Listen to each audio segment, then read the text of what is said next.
মুখ্যমন্ত্ৰী সাহায্যৰ পুঁজিৰ পৰা আজি ডিগবৈ সমষ্টিটোৰ 13খন গাঁও পঞ্চায়ত আৰু এখন পৌৰসভাৰ 124 গৰাকী বিভিন্ন ৰোগত আক্ৰান্ত ব্যক্তিলৈ আজি আমি চেক প্ৰদান কৰিলোঁ 13,45,000 টকা। আৰু এই 13,45,000 টকাই নহয়, যোৱা 10 বছৰত এতিয়ালৈকে 5 কোটি টকা আমি বিভিন্ন ৰোগত জটিল ৰোগত আক্ৰান্ত যেনে কেঞ্চাৰ, হাৰ্টৰ, নাৰ্ভৰ, ব্ৰেইন টিউমাৰ, জ্বলি যোৱা এনেকুৱা ৰোগীক আমি এইখিনি চেক প্ৰদান কৰিলোঁ।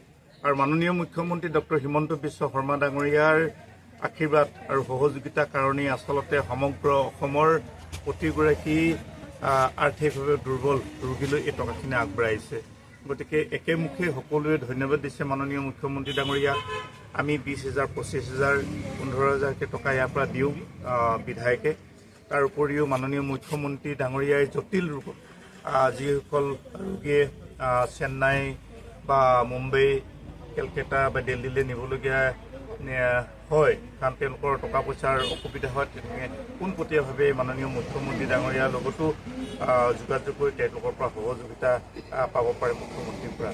গতিকে আমি ডিগবৈ সমষ্টিটোৰ প্ৰতিটো অঞ্চলৰ প্ৰতিগৰাকী আমাৰ ৰোগত আক্ৰান্ত হোৱা ব্যক্তিকে টকাখিনি দিছোঁ। আৰু এই টকাখিনি কিঞ্চিত মাত্ৰা হ'লে তেওঁলোকৰ সহায়ক হ'ব। আৰু ব্যক্তিগতভাৱে মই নিজেও বহুখিনি সহযোগিতা আগবঢ়াইছোঁ আৰু দলীয় কাৰ্যকৰ্তাসকলেও তেওঁলোকে যিমানখিনি পাৰে সহযোগিতা আগবঢ়াইছে।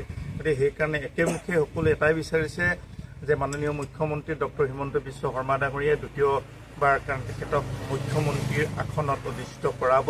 সেইকাৰণে আজি গাঁৱে ভূঞে আমি ৰাইজৰ লগত ঘূৰিছোঁ, প্ৰচাৰ কৰিছোঁ আৰু যিসমূহ চৰকাৰী আঁচনি আছে এই চৰকাৰী আঁচনিসমূহ যাতে সফলভাৱে ৰূপায়ণ হয় তাৰ কাৰণে অশেষ চেষ্টা কৰিছোঁ। আৰু সকলো আমাৰ নিৰ্বাচিত প্ৰতিনিধি দলীয় কাৰ্যকৰ্তাসকলে আন্তৰিকতাই বিজেপি আৰু মিত্ৰ দলৰ চৰকাৰখন পুনৰ বিচাৰিছে। আৰু আমি ডিগবৈ সমষ্টিৰ নিশ্চিতভাৱে বহু ভোটৰ ব্যৱধান আমি জয়ী হ'ম। আমি যোৱাবাৰ 28,000 আচলতে ব্যৱধানটো আমি 2016ত আছিলে 14,000, 2021ত আছিলে 28,000 আৰু এইবাৰ অতি কমি আমি 50,000 ভোটৰ ব্যৱধানত জয়ী হ'ম। আৰু বুঢ়ীদিহিং মৌজাৰ 6খন গাঁও পঞ্চায়ত নতুনকৈ আমাৰ অন্তৰ্ভুক্ত হ'ল।